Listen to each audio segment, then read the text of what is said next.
Hey guys, it's Cody. I'm on day 92 of the Odin project, and I'm still working on the final JavaScript project I've been working on the past few days since my last vlog, so I'll give you guys an update on what I did. So I finished up testing of my factory functions, so now I'm going back into the UI, and I have the integration of those factory functions completed. So the UI is working successfully. It is setting data into the database, sending it to the database, and writing it to the database. It's doing that for the lexicons, attributes, and references. I also today specifically focused on making the user experience of the forms a little bit better, making it a little bit nicer, consistent buttons, different styles of buttons to show different actions, and also just getting some alignment between the titles and text. But we'll take a look at that when we get over into the application. So let's take a look at the screen. So here we are on the first page of the forms. This is for entering in the lexicon data. So you guys have seen this if you've seen any of my videos of over the past couple weeks. And we have a submit button down here that will submit the lexicon to the database and then send the user to the next form, which will be the add attributes form.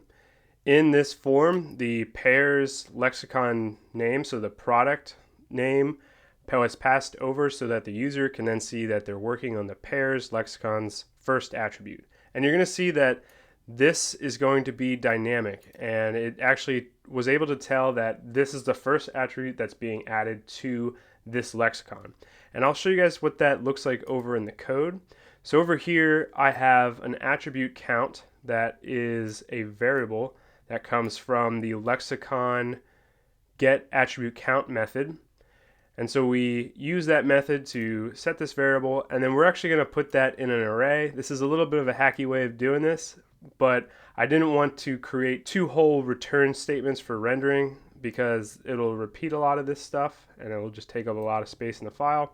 So for now, I'm just having an array with a single value, which is the attribute count, mapping over it, and then returning specifically two options based off whether or not that count is 0 or greater than 0. So if it's greater than 0, then it's going to actually say add another attribute to the pairs lexicon. We don't see that here because an attribute hasn't been added to the pairs lexicon yet. We see that down here it is the pairs lexicon's first attribute. So that's just to remind the user where they're at in regards to making the lexicons, and specifically with how many attributes they've added. Again, fairly straightforward from a form perspective. Another thing you'll notice is that there's just a submit attribute button down here. I did have cancel buttons, but I also made that dynamic as well. And we'll see that down here, the dynamic aspect of that cancel button, if the attributes count is 0, then cancel will not be an option because they need to submit at least one attribute for the lexicon. And if the count is greater than 0, then that cancel button will show up. I'll show you what that looks like later on. But let's enter in some data here. So the user enters data into the fields, and we will see that if I actually delete one of these and we click submit, it's not going to enter the form because they need to have all the fields. So we have that, and then we submit, and it's going to submit and then take them to the submit reference page. And we'll see that, like the lexicon's product name being passed to the add attributes, the attribute that's being worked on is now being up in the dynamic aspect of the add reference page. So sweet taste attributes first reference. Again, we're also checking and making sure that they know if this is their first reference for this attribute. So very similar. Again, just making sure that the user knows where they're at. Also, there's no cancel button here, just like the last one. It's detecting if the count for references for that particular attribute is greater than 0 or not. And if it is greater than 0, it'll have a cancel. If not, it won't. So let's enter some data in here. Again, if we have a field empty on this page, it won't submit the form, but if they're all in, then it will successfully submit.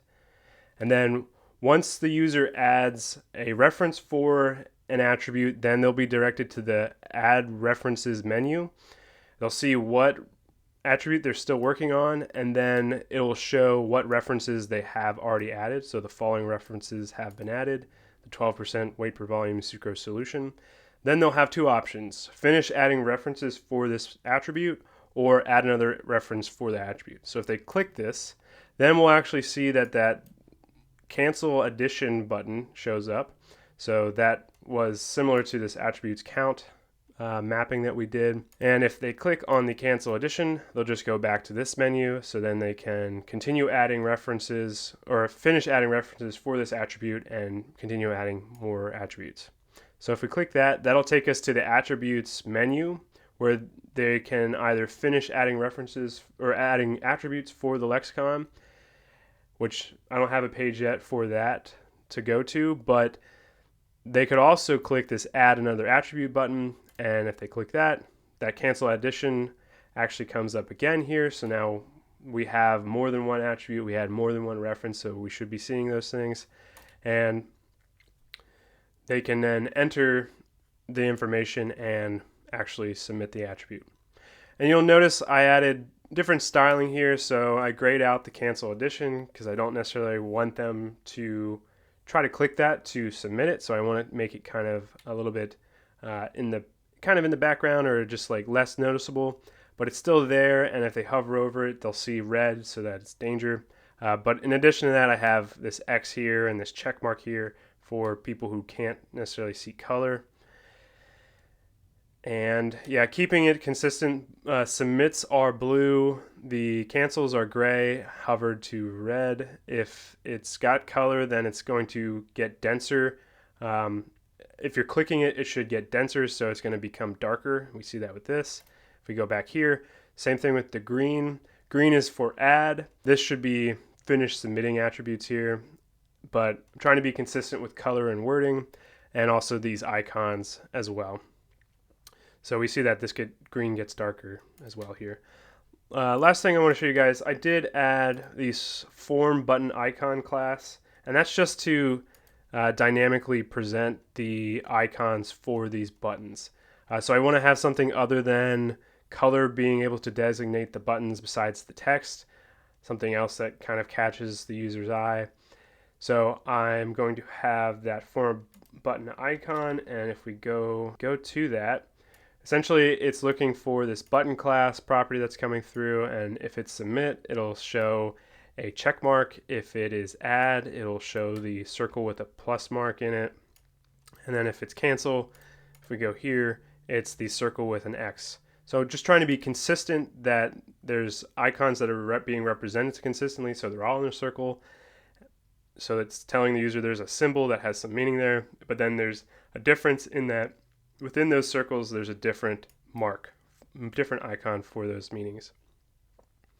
And that's about all I have really for today. There's some other things where I cleaned some things up, like I was passing properties within over like use location in a state that was outside of the outlet state, but the lexicon was already there, and so I didn't necessarily need to pass that. So I optimized things a little bit from that perspective for the rendering, but mainly just focusing on UI today, and I'm happy with how it turned out. Thanks for tuning in, guys. If you guys are interested in following mine and Emily's web development journeys, then be sure to subscribe. Let me know if you like this video, and I will probably see you guys on Friday. Emily and I are going to be switching up our vlogs to do them every other day. So then we're still vlogging as a couple every single day, but then it's just one of us, so then we can kind of share resources a bit better and not have to move around with our production studio. So yeah, I'll see you guys on Friday.